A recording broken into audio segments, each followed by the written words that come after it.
Today we bring you an exclusive drive of the first all-electric offering from Maserati. We subject the all-new BMW R 1300 GS to tough Ladakh terrain and check out the latest electric scooter from Bigos. Hello and welcome to Overdrive. I am Sohini Dutt. Maserati's new Grand Tourer range takes the luxury experience to electrifying heights while also retaining its iconic charm. In fact, Rohit was in Italy recently enjoying some open-top all-electric experience in the Maserati Folgore. Take a look.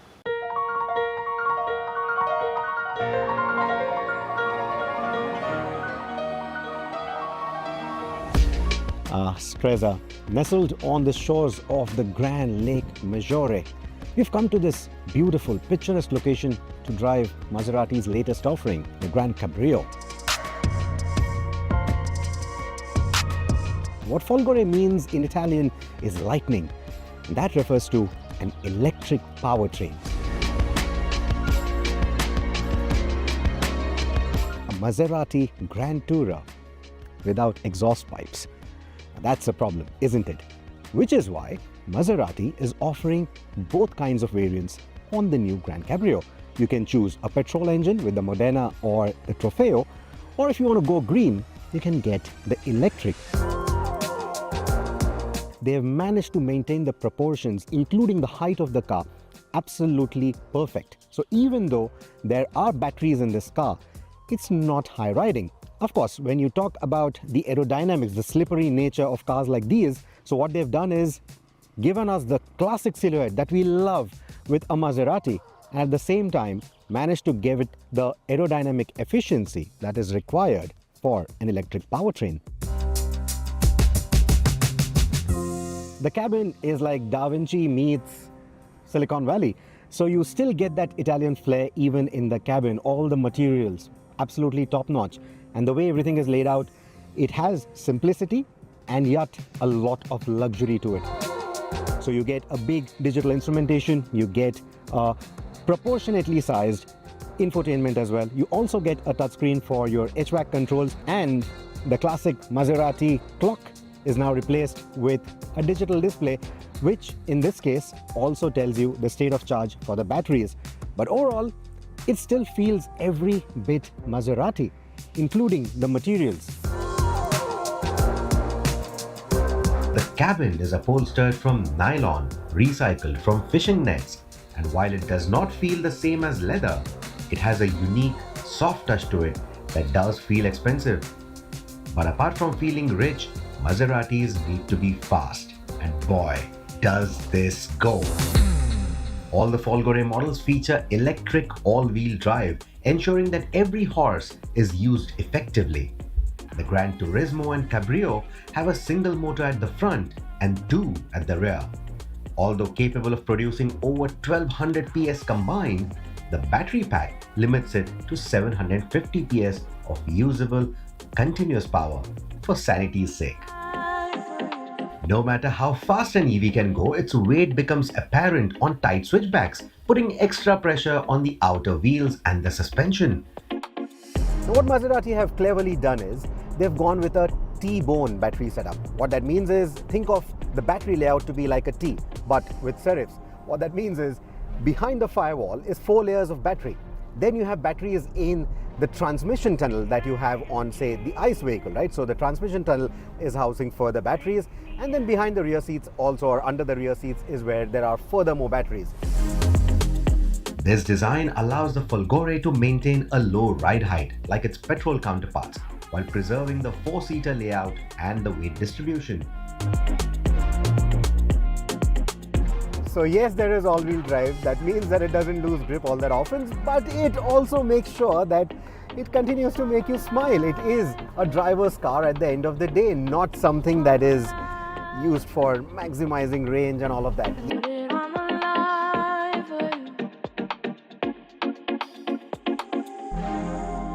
Further enhancing its performance is the Vehicle Domain Control Module, developed by Maserati using its Formula E learnings. The VDCM intelligently balances power between the front and the rear motors to mask weight and manage weight transfer, excelling in Corsa mode to maximize acceleration and cornering with minimal traction control intervention. At slow speeds, the car can be raised by 25mm to handle speed bumps or rough roads, like a racehorse tiptoeing through a muddy paddock. Utterly brilliant, especially for our roads. I'm pretty impressed with the ride quality. Now, how it behaves back home in India, that remains to be seen. But from whatever I can see right now, I'm quite impressed. The Folgore uses the same staggered tire sizes as the petrol variant, but opts for low-resistance Pirelli P0 Elect tires, providing excellent grip on the GranCabrio, similar to the new Taycan. Tire noise is minimal, even with the roof down, as the synthesized sonic sound of the EV masks it effectively. The brake feel is natural too.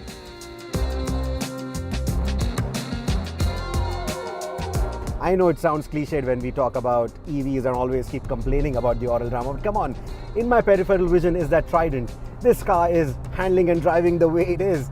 You know, doing justice to that Trident, doing justice to the badge on the hood. From that perspective, yes, I want that oral drama. Yes, I have gone on record and said that I hope EVs are not the future. I hope e-fuel takes over. I still maintain my stance. But looking at the different generations, the different cars that we've seen in the EV space now, I really like where it's headed. It may not become a collector's item or a Maserati icon, but as a die-hard petrol head, I hate to admit that the Folgore actually drives better than the Trofeo. Yes, you heard that right, better. This car has proven that at least for Maserati, electrification doesn't mean the end of passion, soul, and the indefinable magic that makes driving their cars an experience to cherish. The Folgore could be the dawn of a new era for the brand, because if its performance is an indication, Maserati's lightning bolt has struck. Maserati does have plans to bring the Folgore to India very soon. In fact, it will be very interesting to see how a Grand Tourer, that too an electric, is received in the country. We'll take a very quick break here on the show, but coming up on the other side, we'll tell you all about the new BMW R 1300 GS. Welcome back, you're watching Overdrive. It's now time to find out whether the new BMW R 1300 GS outshines what is the best GS of all time, the 1250.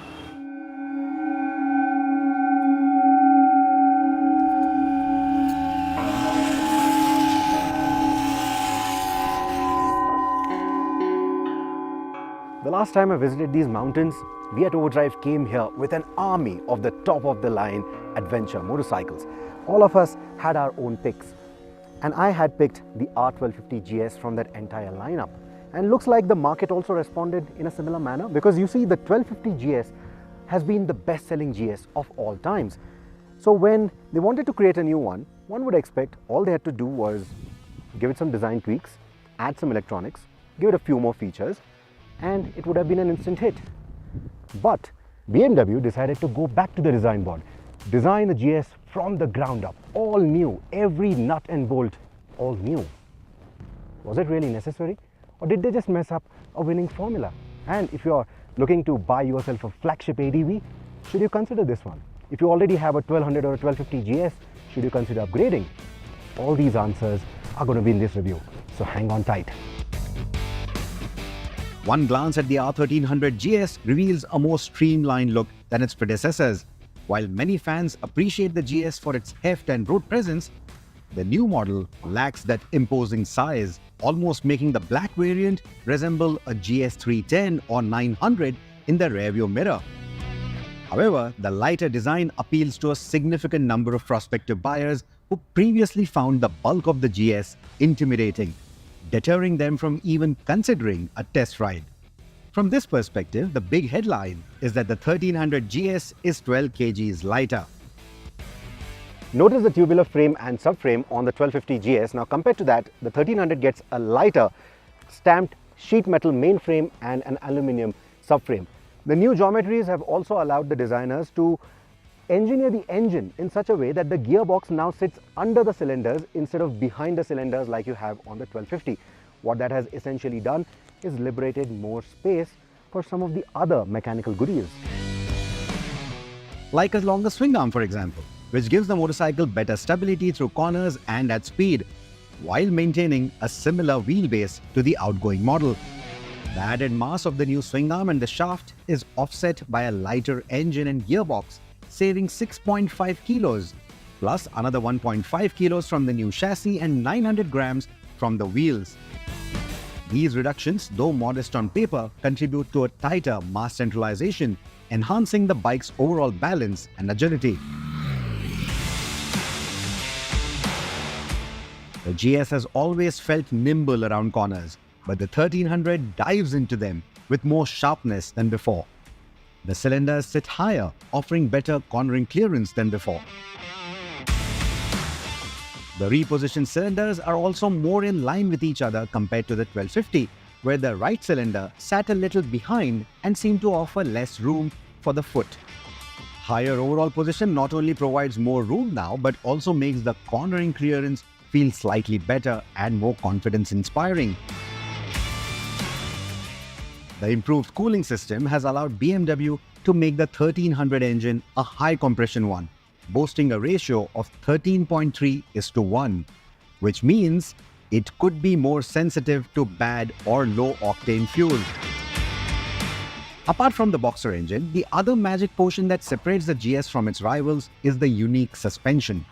Unlike most motorcycles which use forks for wheel support, steering and front-end suspension, the GS employs a telelever setup. Here, a central spring strut handles suspension and damping, while the forks manage the braking dive and holding the wheel, of course. This results in minimal nosedive under cornering or braking, giving the GS a distinctive feel. The 1300 GS offers 5 levels of damping adjustments that you can manually set in 3 presets: road, dynamic and enduro. Engaging any of these riding modes will apply the corresponding damping settings to the suspension. If you are an adventure tourer, as the GS expects you to be, the in-saddle experience of the 1300 is comparable to the 1250. As before, the suspension will auto-level and adjust preload to accommodate the weight of your pillion and luggage. However, you cannot manually lower the bike anymore like you could with the 1250 GS, which is a bit of a bummer. Unlike the 1250 GS, the seat isn't adjustable. You have to gamble and order your fixed seat height when booking the 1300 GS, which is a step back in my opinion. The rider triangle is quite relaxed, and standing up to ride is easier on the 1300 thanks to the narrower seat profile. Enough has been said about the styling of the new GS, and I won't dwell on it. You will either love it or hate it. We finally have an electronically controlled visor mechanism, and that's a good feature to have, because the previous one you had to use your hands to just reach out all behind the TFT and then turn it around. Here you can just do it on the fly using a little switch, and it just works really well. On the move, I found the weather protection to be excellent, maybe even better than the 1250, with very little buffeting. The bike also offers heating functions for the seat and the grips, perfect for cold or wet rides. The new 1300cc engine is the largest and the most powerful boxer engine that the GS has ever had. While the 1250 GS isn't a slouch, the additional power, meteor torque band and a taller 6th gear make the 1300 GS feel better at overtakes, city tractability and highway cruising respectively. BMW has enhanced the braking performance of the new GS. It now features combined braking where engaging one brake, front or rear, partially applies the other as well. Attracting riders of various skill levels is what the 1300 GS aims to do, with its friendlier lean stance, myriad of electronic aids, weight reduction and easy handling dynamics.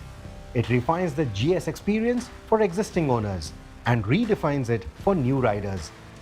Would I upgrade from a 1250 GS though? No. The price to benefit ratio simply doesn't justify an upgrade cost, which would be around 8 to 10 lakh rupees. Well, we're certainly curious to know your thoughts about this particular story, so do leave a comment on our YouTube channel. We'll take a very quick break here on the show, but coming up on the other side, we'll tell you all about the new Bigos RUV 350. Stay with us, you're watching Overdrive. Welcome back, you're with us on Overdrive. Does the new Bigos electric scooter step up when you have to take on the city? Let's find out.